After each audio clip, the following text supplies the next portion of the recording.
this negotiation has a lot to do with our members and our community. A lot of our members are second and third generation, and they remember how we've helped the community evolve. And we know that 90% of the earnings that we have, whether they're from the bonus system or whether they're from wages, are actually spent in this community. Probably one of the most accurate statements made in a long time was made by John Farah a couple weeks ago, which is our concern that we're talking past each other. And I think the rhetoric has gotten a little overblown. But at the same time, these have been very difficult negotiations because the principals of the company don't show up at the negotiations. Their hired consultant is their chief spokesman. And who's their hired consultant? Harvey Beresford. Oh, yes. And I've been doing this work now for 45 years. Mm-hmm. I've never experienced this kind of negotiation where you can't talk to the people that make the decisions. Mm-hmm. So there's a high level of frustration. There is a lot of animosity and anger. No use pretending there isn't. But 2 or 3 things about that. Vale demonstrated that they know how to put a proposal together that could get ratified. And they ought to use that same thought process with our members. They know what the issues are. They know what they should do to get them ratified. And rather than try to be arbitrary, we ought to be negotiating.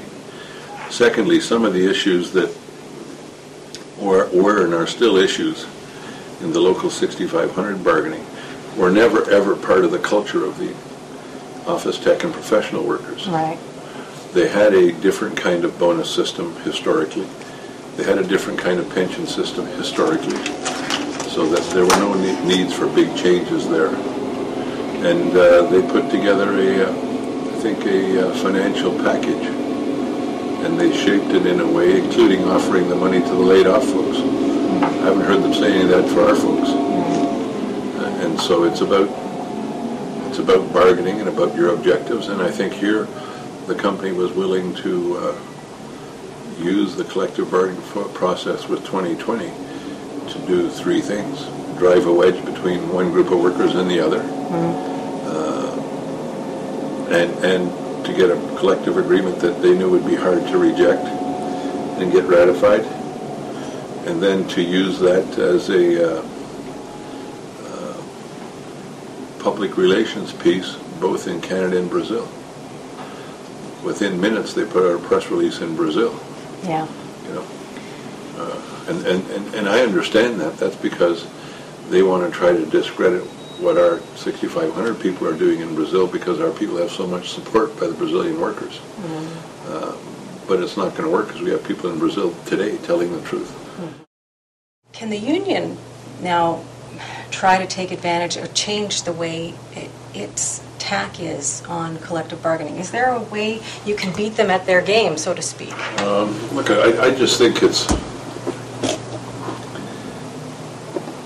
the process is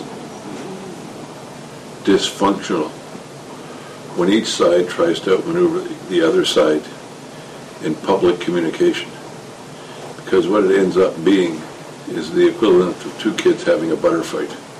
You got to just keep upping the ante, and the more you up the ante, the further you get from the real resolution, and then you got to start coming backwards to that. That was one of the reasons that so many of us, including me on a personal level, was just absolutely stunned, shocked, amazed, and insulted when the CEO wrote a 5-page letter and had the I don't know what the right word, had the ability to contemplate saying that our members in our union were racist. We have no racism. What we're opposed to is the way the company is conducting its business. It has nothing to do with race.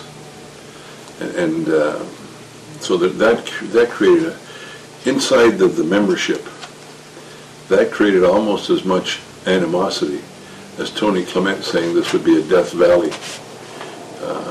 People couldn't believe that the CEO of the company they worked for was calling them names publicly. And what I said to people is we got to get away from that. Where did this whole thing go off the rails, in your opinion? I think part of the difficulty is, again, in the early days of these negotiations, including up till recently, not having any real management to discuss the issues with. And what I've said to our folks and to company folks when we've had a chance to exchange ideas is that we ought to look at these issues as problems that need to be solved, not as ultimatums that need to be given. We ought not to be giving ultimatums, and the company ought not either. And that, and I think one of the things that really frustrated the bargaining, if that's the right term, is the obvious change of position by the company.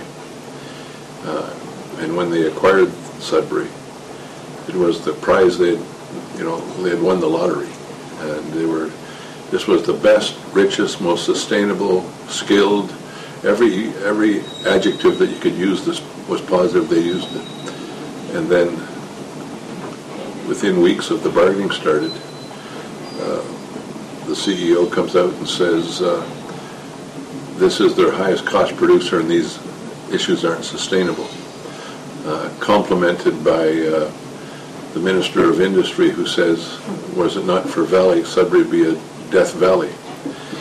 Both of them seem to have got self-inflicted amnesia. That this still is, and undisputable, richest ore body in the world. This week there's a global week of action. In every corner of the world where Valley has representation, workers will be expressing their displeasure at the company's methods. That has a global impact on them. We are communicating in the near future with all the analysts and investors that hold stock in the company about the facts, just the facts. We know that the company is losing. Probably more now. Price of nickel, I think, went over a little over $11 this week. A lot of the folks that I talk to think that the price is going to be somewhere between $12 and $14 once the economy gets up, and it will be there for a meaningful length of time. That should give the company some impetus to sit down and bargain. With the membership approval, we said we would return to work and submit the outstanding issues to binding arbitration and live with the results of those, because we're pretty confident our position is a responsible and reasonable one. That was rejected out of hand. I'm told by some of the comments that Tito Martin's made recently that he believes the union didn't make a counter-proposal to their proposal. We know that's factually inaccurate. We know that we did make a counter-proposal to their proposal. He told the media that all it would take to go back to the bargaining table is for our folks to make a phone call to their folks. Well, we've done that. Look, I don't want to get into a tit-for-tat who said what about whom when. The only thing that I say is that our community,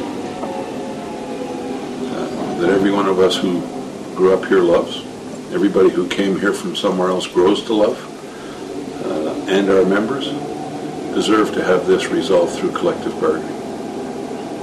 And we're ready, willing, and able. Don't hide behind the sustainability argument. It doesn't hold water.